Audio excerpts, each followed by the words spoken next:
Hi everybody. Yesterday I was taking the Metro bus system from work back to my apartment, and there was a demonstration going on in downtown, on one of the busiest streets in downtown, that was an anti-abortion protest, where they held up lots of signs like this, saying that abortion was the American Holocaust. Lots of pictures of aborted babies soon followed. Now I'm going to talk about the topic of abortion today, and I know that's a really controversial topic, but I think it's one that needs to be talked about, especially after a huge protest like that.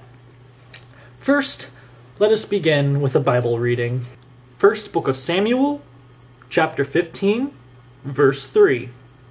Go now, attack Amalek, and deal with him and all that he has under the ban. Do not spare him, but kill men and women, children and infants, oxen and sheep, camels and asses. So first off, we can already say that the Bible doesn't necessarily tell you that life is sacred. Most people would agree that human life is something that should not be wasted. People should not be killed, but the Bible itself is saying, go kill them! Which makes the whole topic of abortion a very interesting one. Because the whole argument that they usually make is you're killing human life, when clearly the Bible does not have a problem with killing human life, as I just showed. While we're on the topic of killing human life, let's find out what a Christian has to say about killing human life. Randall Terry, founder of Operation Rescue, has this to say about abortion doctors. When I or people like me are running the country, you'd better flee, because we will find you, we will try you, and we will execute you. I mean every word of it. I will make it part of my mission to see to it that they are tried and executed. Clearly they value human life. And that's what I just don't get about their whole argument.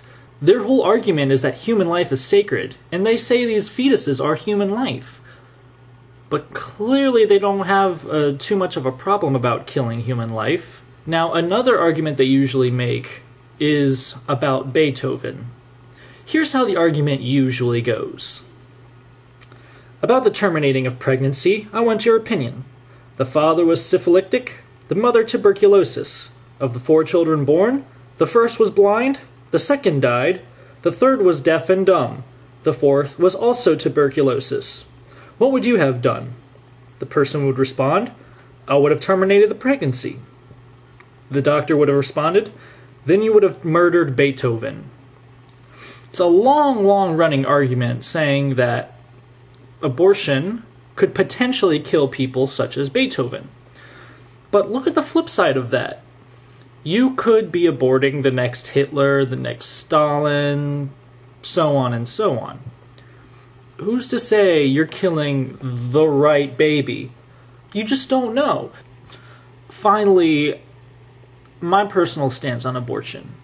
Obviously, people should not be going around having abortions whenever the hell they feel like it. You know, you have to be careful in the first place. But there are times where it is necessary. Now, in the situation where both the mother and the child could potentially die from having birth, obviously that would be a time for abortion. The child was going to die anyway. Clearly, you're saving a life in that situation. Other instances are rape. Say a young child got raped, and they got pregnant from that. You don't want a young child to have to grow up taking care of a small child. Not only has she gone through the mental and physical abuse of rape, but now she has to go through the mental and physical abuse of knowing she raised a kid at that young of an age. Imagine the stresses on her young mind. In that kind of situation, yes, abortion would be necessary. You need to think about these things. Obviously, you know, they decide, oh, let's have a child, and then at the last minute decide, let's not have a child. That would be a situation where possibly adoption, there is another option, you know.